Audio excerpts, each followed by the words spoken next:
Good evening and welcome back everyone to Docklands Community Forum on a Locals Imagining of Victoria Harbour, Take 2. We thank you for your understanding about last week's technical challenges, but like Docklands, we're coming back bigger and better.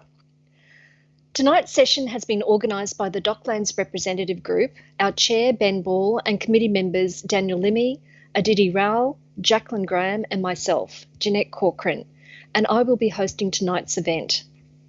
It's my honour to start this evening by acknowledging the traditional owners of country, recognising their continuing connection to land, waters and community, and we pay our respects to elders past and present. Thank you all for coming back this evening. We've had over 130 registrations for this webinar, and I believe that reflects how interested the Docklands community is in the future of Victoria Harbour. Tonight's webinar is an event for locals, and by that we mean residents, local community groups, frequent visitors and regular users of Victoria Harbour. Our approach tonight is intentionally hyper-local, as Victoria Harbour is literally our front yard. As we know well, Victoria Harbour is central to the identity of Docklands, and its future design will have a major impact and influence on the nature and fabric of our lives in Docklands. Over the years, Victoria Harbour has been the subject of many different visions. In fact, one registrant reminded us about plans for a large water fountain. Another remembered the idea of a beach and a floating playing field. But none of these have come to fruition, possibly because they miss the voices of locals. And I do mean voices because we locals do not have just one perspective. There is not the community view or the visitor vision or the community perspective. We are a collection of many different faces, and just like the harbour, which ebbs and flows. But while variety is the spice of life, there does need to be cohesion in our future view. And it does need to resonate with locals. And that is what tonight is all about, providing a way for interested locals to begin connecting with each other around future possibilities. For this reason, we very much see tonight as a starter forum, and our goal is to keep these connections growing. And with your feedback, we will be able to shape future events to support this. The format tonight is a starter event, or a taster event. It's hyperlocal and informal, and we're trusting the gods of technology to be kinder to us tonight, and we aim to finish by 7:30. Tonight's session has been designed in two parts. The first part is a snapshot of the harbour, its history presented by Development Victoria, the life in the harbour presented by the Yarra River Keepers Association, and then a quick overview of the regulatory environment and health of the water from City of Melbourne. The second part is what we're calling the pitches, and we're very grateful to have 4 local groups who have taken the time to put together their ideas about future imaginings of Victoria Harbour. These 4 local groups, the Dragon Boats, the Whitley Club, the Armadopel and a residents group. And so to begin, we will start with a brief history of Victoria Harbour presented by Development Victoria. Hey everyone, my name's Louise Frost and I'm from Development Victoria, and today I've been tasked to present on the histories of Victoria Harbour. This cultural map of Melbourne was created by a Wurundjeri artist, Mandy Nicholson. This map is quite different to the standard maps you'll see on Google and celebrates the importance of the waterways such as the Yarra River, known as the Birrarung. You'd also notice that our subject area today, Victoria Harbour, is not present on the map. This goes to the different histories of the area now known as Docklands, which I'll get into shortly. As I mentioned earlier, I'm from Development Victoria, and I work specifically on the precinct known as Victoria Harbour, which is outlined in maroon in this image, and includes the area west of Docklands Park up to the control tower near the Baltic Pylons. At DV, we look after the revitalisation and development of the Docklands precinct as a whole on behalf of the Victorian State Government. And we work quite closely with the City of Melbourne Waterways team to manage the berthing and infrastructure delivery required for the Docklands waterways. So shout out to Adam and Ewan, who you'll be hearing from later. Right, so pre-contact histories. Prior to European settlement, Docklands was a really different place.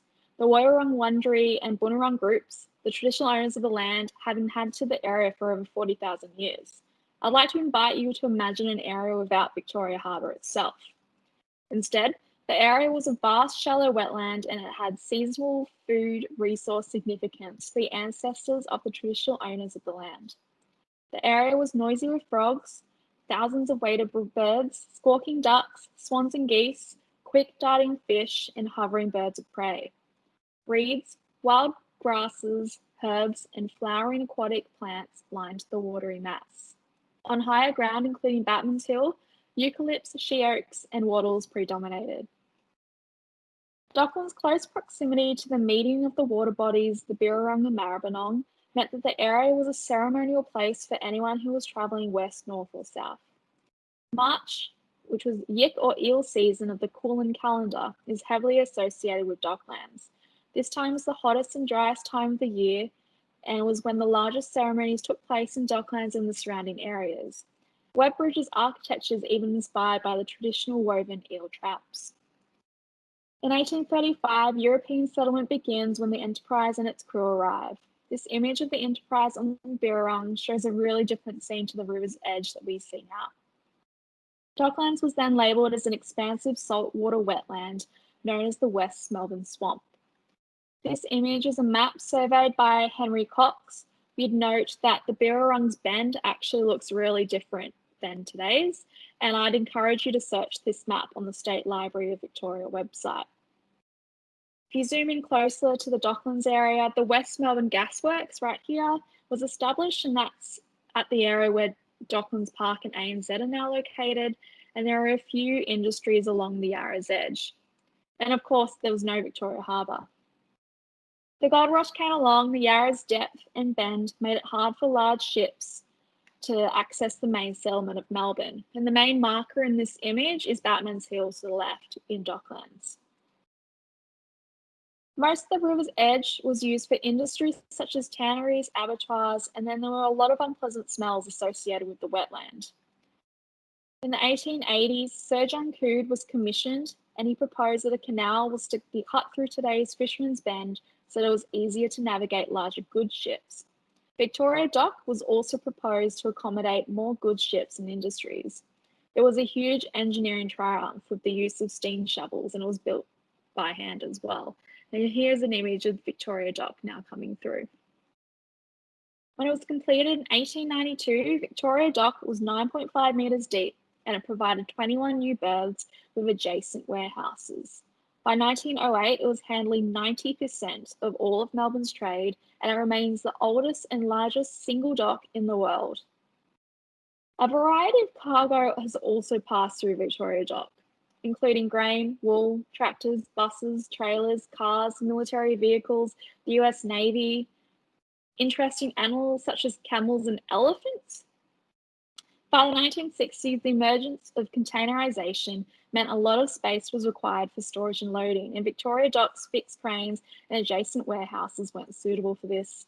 By the 80s, Docklands Harbour and railways were derelict and abandoned. In the early 1990s, Victoria was in a state of recession and the construction industry was in strife. With a view to reinvigorate the economy and connect Melbourne to its waterfront, the Victorian state government released the Docklands area for redevelopment. Today, Docklands' heritage is reflected in the shape of Victoria Dock, the remaining heritage buildings, and more importantly, the memories of the past histories from traditional owners to wharfies and shipping merchants. And you can explore more stories from the shipping merchants in our Docklands walking trails, which they can be accessed through iTunes or Google Play if you search Docklands walking trails. Thanks for having me. I'd like to introduce Jamie Gillingham from Development Victoria. So thanks for the history lesson, Jamie. Now, as outlined in the video, Development Victoria is the state government body responsible for major construction projects. And a key responsibility you have is designing public spaces and places, including Victoria Harbour. And it seems to me that Melbourne has seen a real resurgence in people seeking greater connection with public spaces. We just have to look at Federation Square and the community movement there.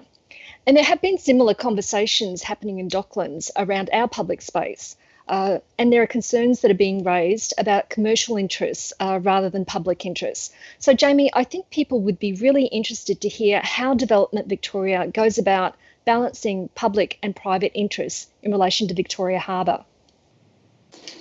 Thanks, Jeanette. I know we're limited for time, so I'll try and keep my response short. Firstly, thank you to Louise for pulling together the presentation, which really reminds us of some of the unsung history that we have in the harbour and the quality of the asset that we have at the heart of Docklands. Internationally, not many cities benefit from having a water body as significant as this, so close to their CBDs. And I think we can safely say that curation and promotion of this space is a responsibility that Development Victoria doesn't take lightly. In order to sort of break down the response to your question, I think I'll probably take you back to the fundamentals for DV. Shape and guide our approach to all projects. We sort of first go back to our two principal pieces of legislation that we have as a government agency, which are the Docklands Act and then also the Development Victoria Act. Both of these provide us with a strong focus on how to coordinate with wider government policies and also ensure that we're delivering good value, be it for value for money or sort of increasingly for policy outcomes, whether that's with us investing directly and sort of delivering projects ourselves or indirectly through our sort of stakeholders across the precinct. In terms of the recent cabinet reshuffles as well and how we sort of manage these processes and sort of work out what to do, it's important to remember we now report to two ministers. We have Minister Allen, who oversees Development Victoria's broad project portfolio across the state, and more recently sort of joining us is Minister Pakula, who oversees Docklands as part of his business precincts portfolio. So we're still in the process of working through the nuances of that, but it's a really exciting opportunity because we now have double the minister, which is always good. Beyond the legislative and administrative mechanisms that we have, we also have our DV board and our own set of DV policy pillars that we have to consider in any sort of project approaches. So these have a strong focus on looking at prioritising housing, economic development, urban renewal, value creation and capture, and social and economic infrastructure. And all of these sort of have been sort of carefully detailed to make sure that we're considering these to help create great places to live, which is our Development Victoria sort of tagline, if you like. We, of course, in this process have a great and very close working relationship with the City of Melbourne and other government departments. And we also sort of try and foster relationships with those and stakeholders within the communities that we're helping to deliver, namely Docklands Representative Group and yourself, Jeanette and Ben, and then also with the Chamber of Commerce and other parties that we have within the space as well. We try and build those relationships from the ground up, so we're trying to be sort of proactive on the ground, working with the parties like Almadope Hell to facilitate spaces, etc., and keep them in our precincts. In terms of the role of public spaces within our approaches, we all know that good public spaces help to create good urban places, increasing long-term livability and also the stickiness of place, which is something which is really important for us. In terms of how we actually look at delivering that, and this has been really brought into focus as part of the response to the COVID-19 and other challenges across the precinct, what we really need to do is preserve a balance and sort of making sure that we're sort of ticking a number of those boxes, having recourse to those policy pillars to try and make sure that we're doing something which is equitable and appropriate. And sort of resorting to a cliche, making sure that the whole is greater than the sum of the parts.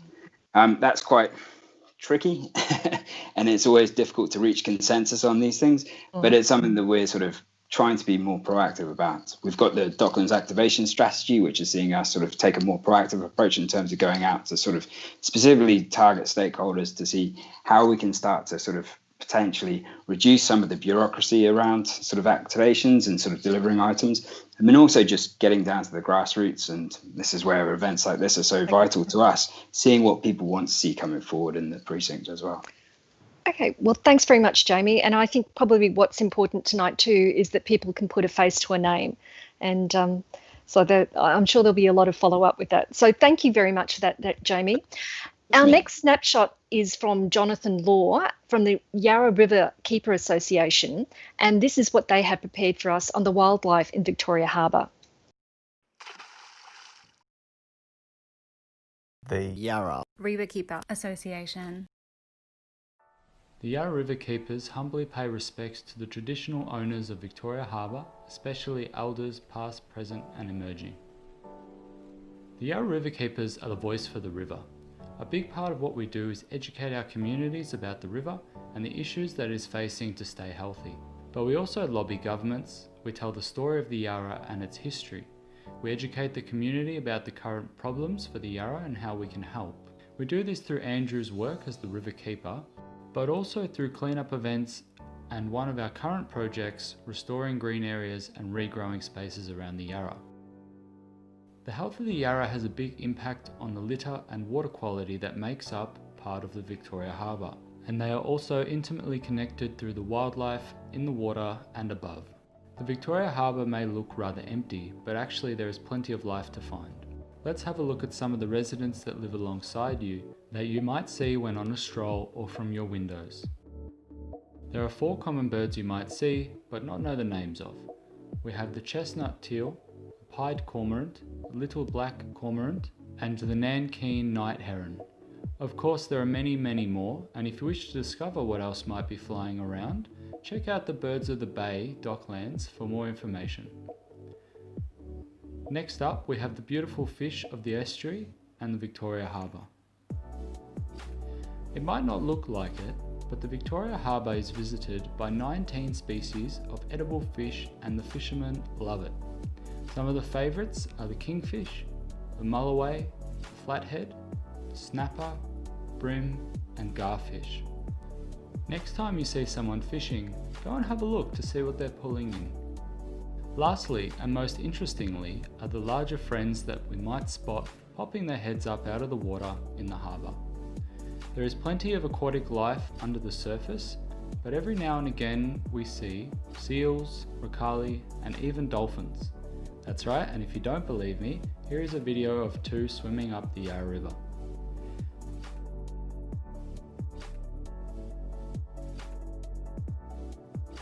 Now, Victoria Harbour is full of life, but there hasn't been much recording of that life.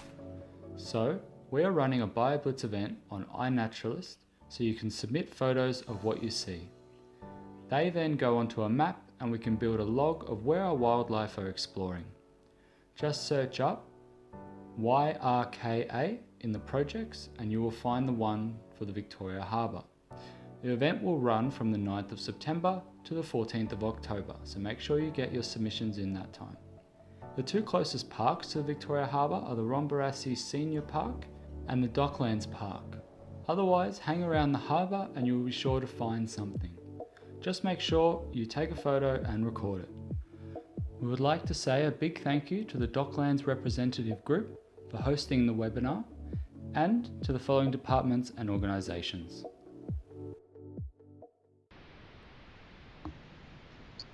So thank you, Jonathan, and welcome to our session. Jonathan, the Docklands Citizen Science Project that you mentioned, iNaturalist, how long will that run? Well, thank you for having me, Jeanette. It runs all across the month of September and it aligns in, which is the National Biodiversity Month. So we'll be running until the end of the first week of October. Great timing then. Could you tell us a little bit more about the project? Do you want people to send in a photo of every bit of wildlife that they encounter or just the unusual ones? Because you've probably heard that we've seen pods of dolphin and a very playful seal just recently. Yes, of course. Well, the project itself is all about trying to get people comforted by nature, especially during coronavirus lockdown times here in Melbourne. So we would encourage everyone to capture anything and everything they encounter, not just specifically animals, but any plants, weeds even that they come across. And we also encourage insects. In terms of the weird and wonderful, we definitely encourage that as well. In fact, there'll be a prize of the best captures that we will be releasing and drawing out at the end of the project, which include tote bags and vouchers. Oh, that's a great initiative. In terms of the health of the wildlife in the harbour, what's the biggest threat to their well-being? Is there anything we can do? Well, there are some very important small steps that everyone can kind of take. I guess one of the big things that we can recommend is not to feed the waterfowl or the wildlife bread, especially. This has adverse reactions to the waterfowl, especially, and the aquatic birds.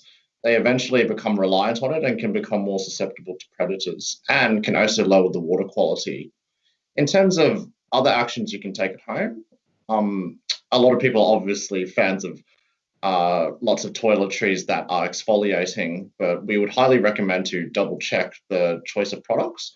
that are microplastic free. If you do like a good scrub, there are plenty of natural alternatives like salt and walnut shells that are biodegradable. We do have one question submitted during registration from Artemis, and she asks, what learnings from our harbour and rivers past can we bring to ensure their ecological health moving forward? That is a great question. Traditionally, with our stakeholder engagements with the Wurundjeri and the Wimmera traditional owners, the Yarra and the harbour have always been a place of very spiritual significance, a place of gathering. So something that the Yarra Riverkeepers would like to see going forward is upkeeping this gathering together, this shared sense of stewardship and civic pride. So I think together where we can celebrate what's in our backyard and what's here and there, that everybody can share and feel responsible for going forward as well. So this ecological stewardship in the past has always reflected on taking a sense of care of where you live. And I think that that mentality is something that's very important going forward in ensuring the ecological integrity of Docklands Harbour. That's great, Jonathan. Thank you very much. What we'll also do is that we'll make sure that we send out the links to the iNaturalist project and also anything else that you think our listeners might be interested in. So thank you very much.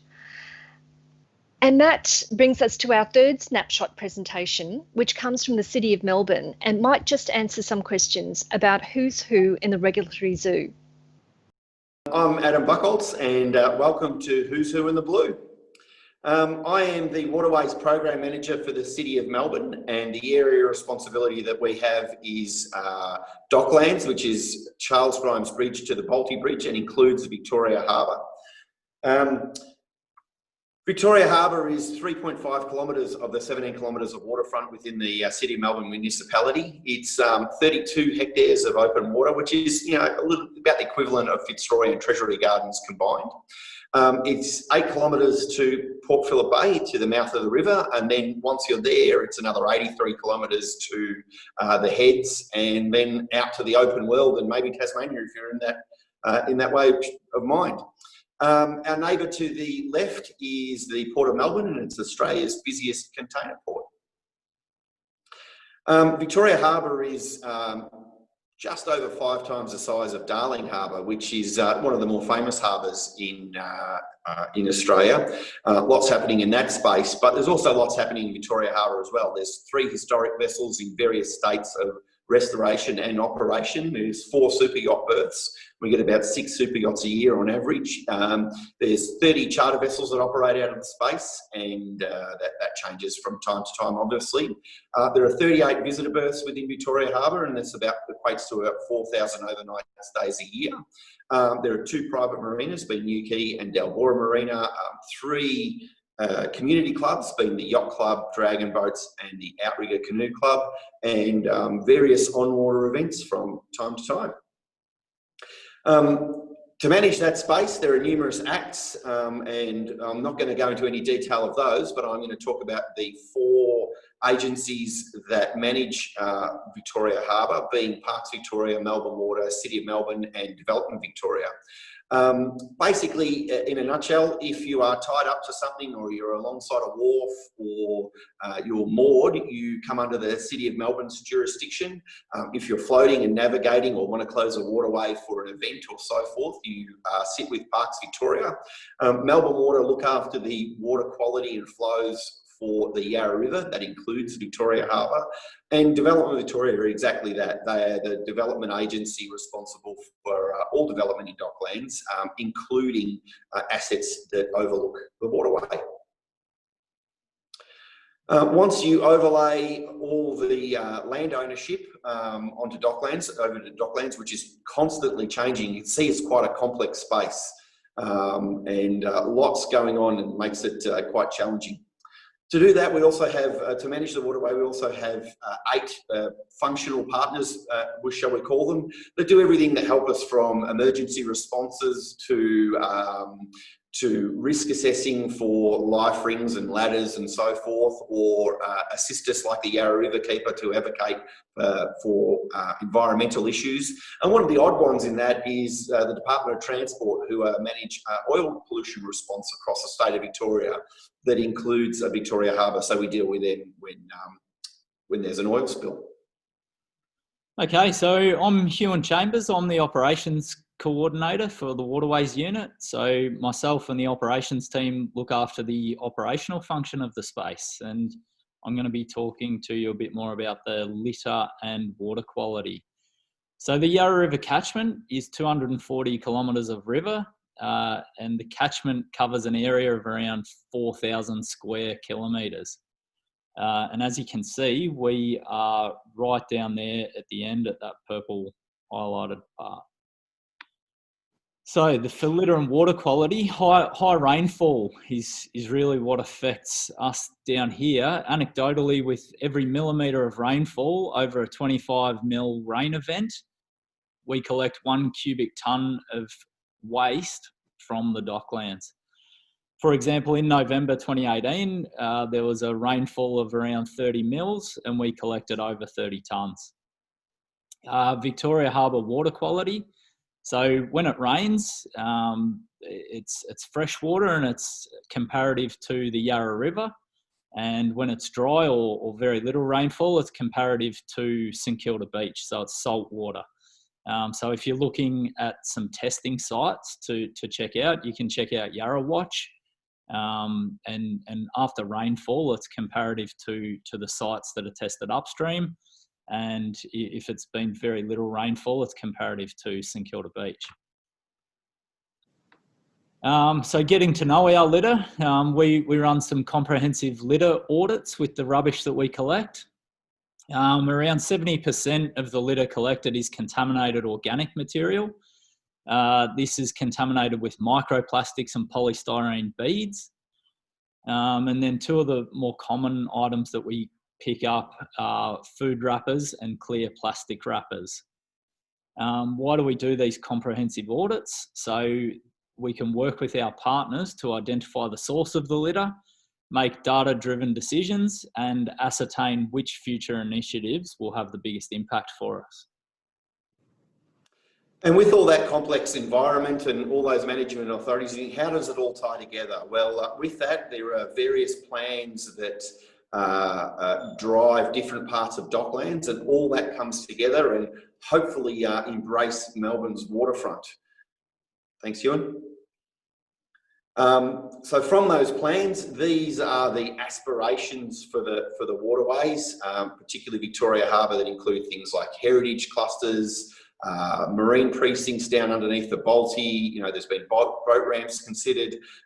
It's delivered us some community boating and some fishing initiatives over the years, and hopefully an active waterway. And that concludes our presentation. We hope you love Victoria Harbour like we do. Thank you very much. Thank you. Welcome, Adam, and thanks to you and Ewan for the presentation. Adam, as we saw in your presentation, managing the many and varied happenings in and around the waterways is quite complex. Event organisers need to deal with multiple groups, as you showed, and the needs of the residents must also be incorporated, and these two sets of needs often differ. So how are you reconciling this? Yeah, look, events is just sort of one part of the overall picture, and Development Victoria are actually undertaking a piece of work at the moment on activation of Docklands that sort of talks to this some of this stuff. But river governance as a whole has been quite difficult in Docklands, and there are other models out there like the Victorian Port Management Act, places like Gippsland Lakes and Port Phillip and Western Port. But in Docklands and the Lower Yarra specifically, we, the City of Melbourne, are working with Parks Victoria to put in the recommendations for the Lower Yarra Management Advisory Committee that came out in 2016 from the state government. And that, includes things like a birthing strategy, a 10-year birthing strategy, but it also looks at putting a committee over the top of everything that can help with events and coordinating things, and also better align the work areas between the City of Melbourne and, say, Parks Victoria for river closures and so forth. So I think I can put a link to the document in the comments later on if you like. Yeah, that would be great. Thanks very much, Adam. So turning to Huon's presentation, Huon showed that Docklands was the end of the line in terms of litter, meaning that a lot of the litter that shows up here isn't of our making. What can we do practically to address this? Yeah, that's well, I mean, first off, the basic thing is use less plastic. It won't end up in the waterway. That's the thing that we've been pushing, and certainly us as a waterways unit, we've been put a pledge in place to reduce our plastic consumption. But one of the other things you can do is get involved with community groups like the Yarra River Keeper or the Port Phillip Bay Keeper, who advocate for the waterways and really push these causes to prevent litter getting into the waterways in the first place. Yeah, so I think they're the two best things you could do.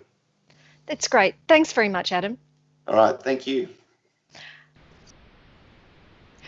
And now to the second part of the evening, the pictures. We asked 4 local groups to think about what they would like to see in Victoria Harbour. We asked them to imagine if. And we're very appreciative that these 4 local groups have put together their imaginings, which, as expected, differ greatly, but all share a great deal of enthusiasm for wanting to contribute to shaping the future of our harbour. Our first picture is from the Whitley Club, a boating group which regularly visits Docklands. My name's Gary Honeychurch. I'm the Commodore of the Melbourne Whitley Cruiser Club. We have 65 boats in our club. We regularly utilise the facilities of the Melbourne City Marina and the Docklands precinct. I'd like to introduce you to some of our club members with suggestions for possible improvements to Victoria Harbour and the Melbourne City Marina. My name is Diane Marshall. Imagine if we could maintain or increase the number of public marina berths for short and overnight stays. Don't let the marinas be taken over by big business interests. That makes them large, expensive, private berths that the public just cannot access. If we could have more parking for visitors and any new buildings to be designed with the environment in mind so that they don't create wind tunnels and block out their direct sunlight. If we could ensure that the area is disability and wheelchair friendly as well. My name is Mariska Sainen. Imagine if we had a boat ramp and secure car parking close to the Melbourne City Marina. Specialised coffee shops would be great, and separate toilets in the Melbourne City Marina to allow people to use the toilets while all 4 showers are being utilised. And we would love more floating pontoon jetties in the Yarra River for public mooring, for access to the casino, the MCG, Flinders Park and the CBD. That would be just awesome. Hi, I'm Tony Marshall. Imagine if we had more cleats on the floating pontoons for smaller boats. This would allow more boats of less than 10 metres to utilise the marina. More power and water outlets on the floating pontoons. A porta potty dump facility at the Melbourne City Marina. We need to maintain the existing green spaces and add more around the marina. And keep the current open spaces and promenades. Don't allow them to be built out or built on and the areas closed in. My name is Lee Honeychurch. Imagine if Docklands could be the home of festivals, like a Winterfest with ice skating on the dock, summer solstice, comedy festivals, outdoor food and wine. Imagine if Melbourne City Marina could host a yearly boat show where people could come and experience what boating is like. And what about if we had more parks, outdoor seating and relaxing areas close to the water? Hi, I'm Domenica Greco. Imagine if we had a coffee machine in the Melbourne City Marina with milk options like lactose-free and skinny milk with great coffee. A vending machine that contained basic toiletries, soft drinks, water and nibbles. Vending machine with hot soup, hot coffee, hot tea and hot meals on those cold wintry nights. Regular light shows and fireworks in Victoria Harbour. If we had a community stage and amphitheatre to host local musical and theatre groups, a place where the Docklands community could present community Christmas carols. Here's some quick ideas. How about some more 4-hour berths in the city? How about some floating jetties in the Maribyrnong, because we can't access anything there? How about a really sandy beach or a riverside pool that we can all access? That'd really bring them in, just like you see in Queensland. And just a bit more of an attractive promenade would be great. Thanks. There are some of our members' suggestions for future improvements they believe would benefit the Melbourne City Marina and Victoria Harbour. Just imagine if we had a Melbourne City Marina membership or frequent marina stays card, encouraging more people to stay at this wonderful facility. The Melbourne Whitley Cruiser Club tow our boats to waterways and marinas across Victoria and up the east coast of Australia. The Melbourne City Marina is the best marina I've seen, with brilliant facilities in the Docklands precinct close to the CBD, with access to the rivers and Port Phillip Bay. So imagine if we did not have this marvellous asset. Thank you.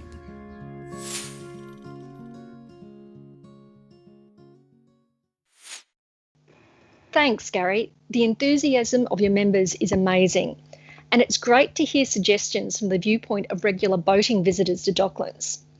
Now, it seems to me that the key theme running through these suggestions is about having tailored services and facilities suited to recreational boaters. So I've got 2 questions for you. The first is that you have visited a lot of other areas. Is there anywhere else providing these types of services, or is there anywhere else doing it really well? Well, we have visited a lot of marinas in other states, and I could say categorically that the Melbourne City Marina in Victoria Harbour and the Docklands precinct is by far the best marina that I personally have visited. The facilities that are available, your proximity to the city, the Docklands precinct, the rivers and the bays is just, it's world class. It is fantastic. I know there's some suggestions that our members have put forward, and that's only to improve on what we already have.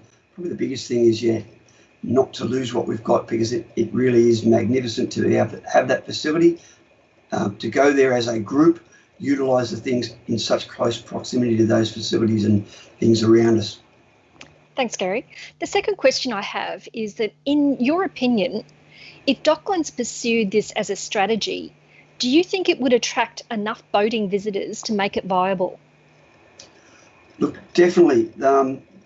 The Docklands and the Melbourne City Marina, I think, at this time attracts a lot of the boating community, and improving that is definitely going to add to that and bring a lot more people into that area. So I see your strategy, full steam ahead. That's great. Thanks very much, Gary. I really appreciate your effort. So our next presenter is from the mighty Dragon Boats, which we Docklanders know well, and here's what they've put together. Imagine if COVID-19 did not happen. Dragon Boat life in Docklands would have been even bigger and better than last year. Each year our clubs, comprising juniors, premiers, masters and social teams, have grown, as have our events. Our regattas are conducted in Victoria Harbour, with some taking place in regional locations. Major events including Lunar New Year and the Corporate Games are only 2 of the major Docklands events held annually, attracting more people to the precinct each year from all around Victoria and other states. As one of the fastest growing water sports in Australia, it is attractive to young and old, males and females, all who want to have fun on the water, make new friends, paddle socially or competitively, and keep fit and healthy. With in excess of 700 members passing through the boat shed, all regularly frequent the cafes, restaurants and stores located in Docklands.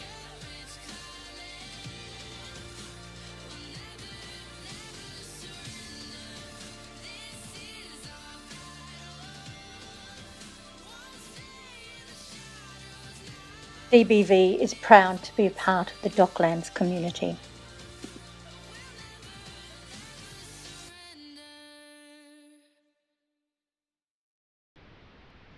And a big thank you to Craig Ryan and the team at Dragon Boats.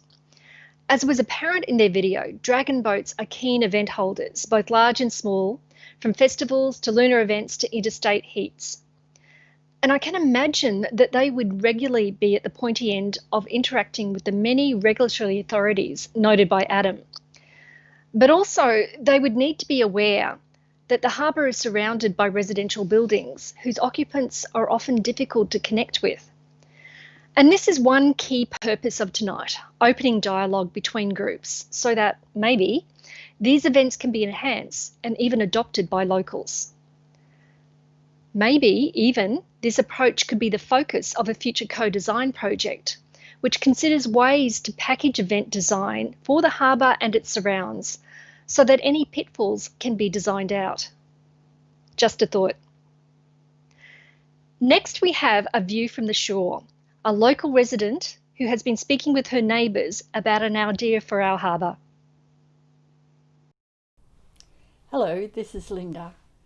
I've had a dream and I've been talking to all my neighbours and friends, and we think this is the greatest vision we could have for Docklands. Imagine if Victoria Harbour Docklands is a giant science works focusing on engagement, knowledge, importance and awareness of our beautiful waterways. It will welcome all ages and all abilities about aspects from before settlement through to current day and visions for the future. It will demonstrate the importance of our waterways and encourage us to protect them environmentally and safely with biodiversity at its forefront.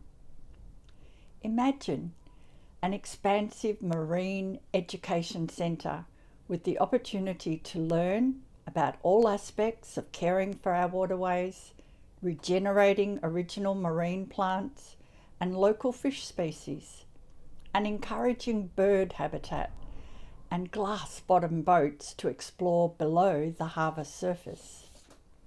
Imagine a spectacular harbour esplanade boardwalk, promenade linking New Quay Promenade to Victoria Harbour Promenade with ramps to viewing points and outdoor art sculptures reflecting our water life.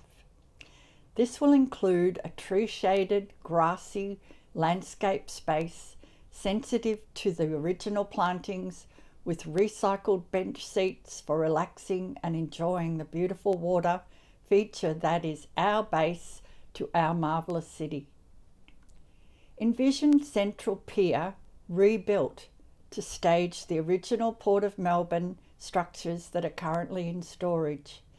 These hubs will remind some of us and educate many more of us that it was once the original Victoria Dock from the 1880s, with the support of wharves, light industry and significant train infrastructure, and currently beautifully recorded on the outside walls of the current Central Pier structures.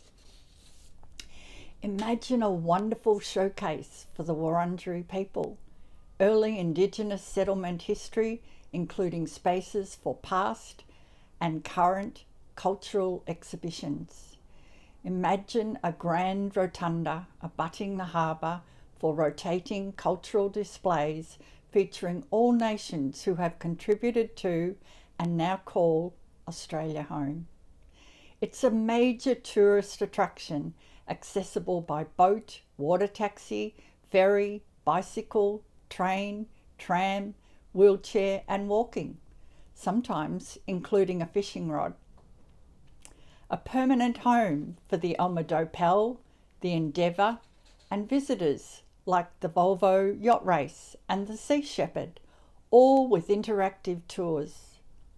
Currently home to Victoria Harbour ferry service to Port Arlington and Geelong, with amazing options for the future at both ends. Internationally recognised as a dragon boat race destination, home to private and public kayak tours and inclusive sailing clubs. Also home to our state-of-the-art, award-winning Docklands Library, with all its international interactional uses. Forget noisy nightclubs and glitzy Las Vegas lights. Imagine with us, and thank you for listening. Thanks, Linda. You certainly have a grand vision for Docklands. Two things strike me as I was listening to you.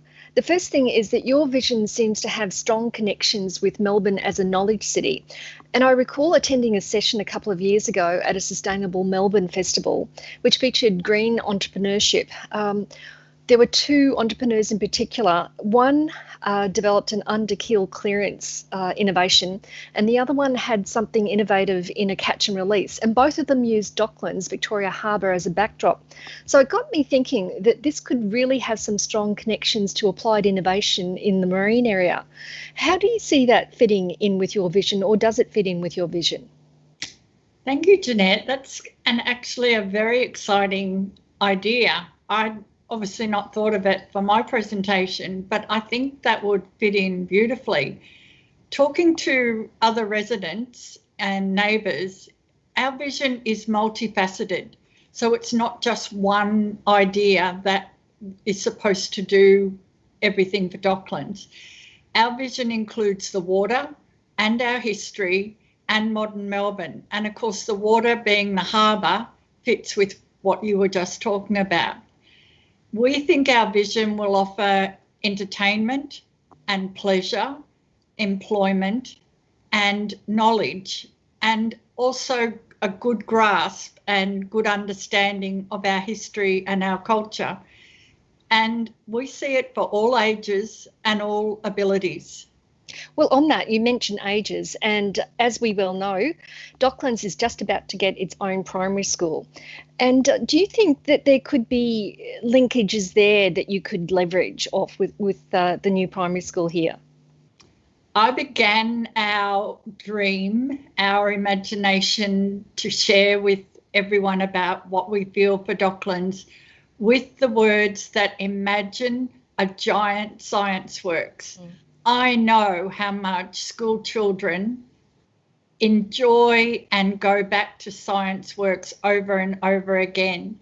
And I just think they would be just as excited to enjoy our vision in Docklands Harbour. That's great. Well, thank you very much, Linda. I really appreciate the time and effort that you've put into this presentation. And so our last presentation this evening is our well-loved Armour Dopel, and this is what they have put together for us. The most remarkable ship reconstructions which is going on anywhere in the world. This is a very unusual ship because she has genuine maritime heritage, and she was built in 1903 in Australia by Australians, and she is a link between the early timber gatherers and the settlements in the bush. She carried timber and jam pulp up the Yarra River to Little Dock, which is where the World Trade Centre is now, and then went back to Hobart. We are restoring her partly because she is the only one of her type left. So not only does she have genuine maritime heritage, but the ship also is a community project right in the middle of Docklands where people can come and see what we're actually doing, and just to walk around and have a tour of the workshop and see these traditional marine crafts underway. We would like to be a centre where we can carry on that training and have those people work on other ships coming in. So there's a marine industry aspect to this. We're a youth sail training organisation, and we call this the voyage of a lifetime because we know from the 6,000 or so young people that sailed on the ship between 1988 and 1999 that this is a very effective way of changing young people's lives. That young people come along to us, and one example is Joanne, who has written her own song about the ship. She was a trainee, came back to us and said, I'm absolutely delighted that you're doing this project. Here is my journal, which I had when I was a trainee in the 90s, and I carry it around with me because it was the most important thing that happened to me in my life. And I want my children to have that experience. Docklands is home to heritage vessels such as the Alma-Dopel, the Enterprise, and the steam tug Wattle. Our vision for the future of Docklands is to honour the past. Melbourne was founded by tall ship, and Victoria Harbour has driven the economic and cultural success of Melbourne for hundreds of years. The Alma-Dopel first visited the city in 1916. Many European cities still honour the maritime history through a historic fleet and celebrations of maritime history such as tall ship festivals and races. These events bring people together from all over the world to celebrate our connected maritime history. Tall ships provide a visitor experience that can bring together music, food and wine, the arts and culture in a festival environment.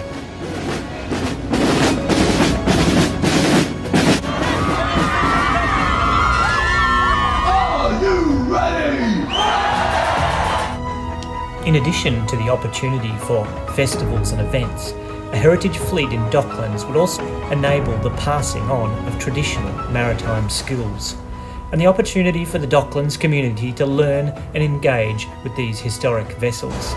Our vision is to return to the maritime roots of Docklands and to reignite the original maritime soul, because a community without the knowledge and connection to its past origins and culture is like a tree without roots.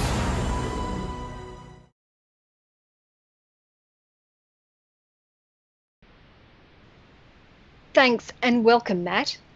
The Alma-Dopel is such a well-known and loved feature for the harbour, but more than this, the Alma-Dopel plays an important role in nurturing some really special and authentic skills. I've got two questions for you. The first is that Docklands is starting to have a few different educational facilities here. There is, of course, the new primary school that's opening. There's also Kangan and a few other higher educational units. Have you given any thought to connecting with these groups to either share or build their skills? Yeah, thanks.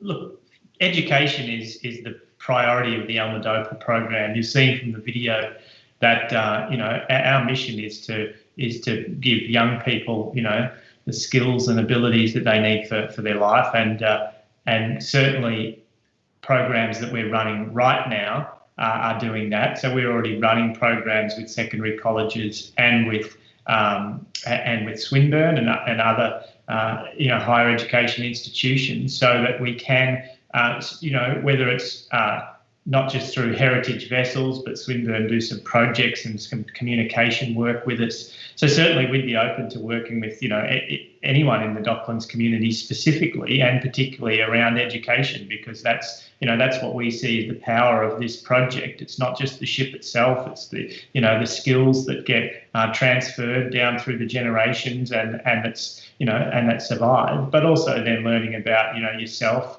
about other people, about teamwork, resilience, and also the maritime aspect. So no, we'd be certainly keen to work with anyone in that education field. That's great. And my second question is basically about what ideas you have for a permanent historic fleet in the harbour. I can imagine that you've chewed on this for a bit. Yeah, that's right. So you've seen there's some other, we've got currently the Enterprise and the Wattle and the Alma-Dopel, who are all based in Docklands, and obviously the premise of our presentation is around having that heritage element to Victoria Harbour.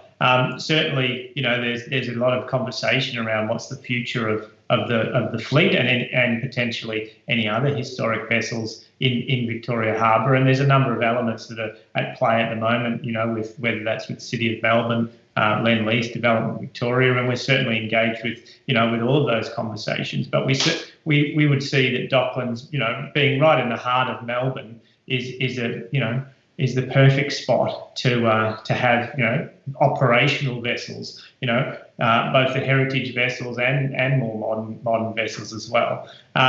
But there can be a range of activities with heritage vessels, and we've talked about the education approach, the opportunities for young people, but there's opportunities as well for community to come together, to sail, to learn skills. But then there's just the opportunities for visitors to go out and experience these vessels, and whether it's sailing or whether it's on a steam tug or anything else. We think Docklands is the perfect place in Melbourne to have this type of vessels. That's great. Thanks very much, Matt. Appreciate it. No worries, thanks. And that concludes our local session on Victoria Harbour. At the very least, I think the enthusiasm is palpable for wanting Victoria Harbour to be a people's harbour, and the willingness to engage and help co-create this future is very strong. Following this session, we will be sending out links mentioned and some of the contact details for those who wish to continue this conversation. Please send us your feedback, because based upon what you say, we will look at other ways that we can engage locals around Victoria Harbour and its future. Also, the DRG, the Docklands Representative Group, is recruiting.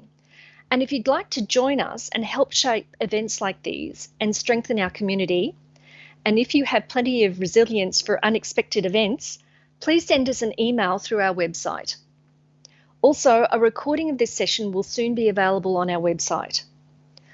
So thank you, and a special thank you to all our presenters: Jamie Gillingham from Development Victoria, Jonathan Law from Yarra Riverkeepers Association, Adam Bulkhulst from City of Melbourne, Gary Honeychurch from the Whitley Club, Craig Ryan from Dragon Boats Victoria, Linda Dugan, who's a proud Docklander, and Matt McDonald, Armour Dopel.